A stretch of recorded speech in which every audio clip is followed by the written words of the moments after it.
The NBA Board of Governors approves the Sonics relocation to Oklahoma City. I'm Mike Sherman, sports editor of the Oklahoman. With me, Deputy Sports Editor Mike Kaler, and we're here to talk about the big news out of New York, where the vote was 28-2, Mike, and let's take what the readers' questions are and suggestions off of this story.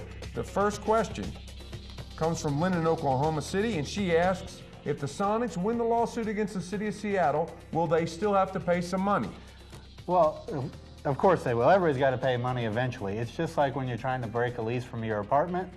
If they win, the judge will say, you still owe these 2 years left on your contract, and then you can go. Here's what you need to write a check for. What Clay Bennett and the Sonics are saying is, hey, how about we cut out the middleman, and we'll just write you a check right now. And that's what David Stern brought up today. That's what they're going to be working on between now and the lawsuit that's supposed to start in June. It seems to me like the incentive to settle starts going up here pretty soon. Next question. This comes from Jeff in Norman, and he wonders whether Seattle will ever have an NBA team again. Well, you kind of see where the NBA is holding out an olive branch to them, but everybody's going to have to put down their sword. Not too much of an olive branch. Well, and the NBA is putting out, yeah, right. But somebody's going to have to drop their weapons first. Today I saw a thing come across the wire, across the internet, that the governor of Washington wants to reopen negotiations with the NBA about getting an NBA team back up in the great state of Washington. Maybe those swords and weapons end up getting dropped today, but that's the first thing got to happen. They're the 11th largest market in the nation. They got a history of supporting the NBA for 40 years. Get in the arena, and then we'll talk about it. Next question. Joe in Oklahoma City wants to know how long the average arena lasts before it needs replacing, and if the Ford Center is going to need some replacing sometime in the future. Well, it's going to, like any arena, it's going to need to be replaced. But what is working in Oklahoma City's favor, and what David Stern brought up today, is the vote that we just had to approve the $100 million worth of improvements to the Ford Center. We've got our arena taken care of for at least the next 25 years, unlike Seattle and unlike some of these other places.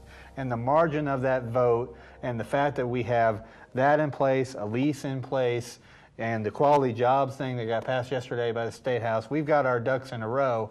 And so for the foreseeable future, for the next generation of basketball fans in Oklahoma City, we're set. I think the number is 20 to 25 years, maybe 30 if you build it right. There's going to be some changes needed. Look, Reunion Arena in downtown Dallas, it kind of came about in the late 70s, early 80s. The Mavericks played that thing out, and that still is not usable for an NBA arena. They got the American Airlines Center 4 or 5 years ago. That's kind of a good standard. But if you keep your building up to date, if you keep improving it every now and again, maybe it can last a little bit longer. And by then, gas will be $200 a barrel, and we'll still be in good shape. Last question. Last question comes from David in Oklahoma City. He wants to know why anybody on the Board of Governors, two votes against, why would they vote against this move? Well, we know 2 votes against.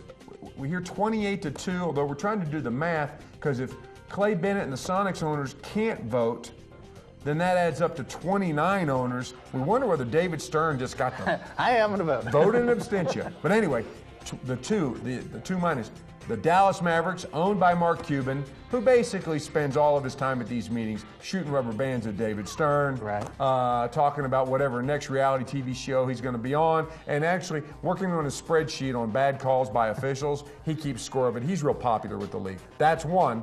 The other one is a guy who wants to go home to Seattle, have a nice dinner, and go to his Seattle Seahawks football games without being harassed, and that's Paul Allen, who owns the Portland Trail Blazers and the Seattle Seahawks. He's got to survive in this thing. There was talk early in the day that he was going to abstain. I don't think that would have played too well back in the Puget Sound. He had to come strong and come against, and he did. He was one of the antis. Hey, listen, for the answers to this and many more questions, pick up tomorrow Saturday's Oklahoman, or go to News OK, where continuing coverage of the Sonics move to Oklahoma City will be found. Thank you.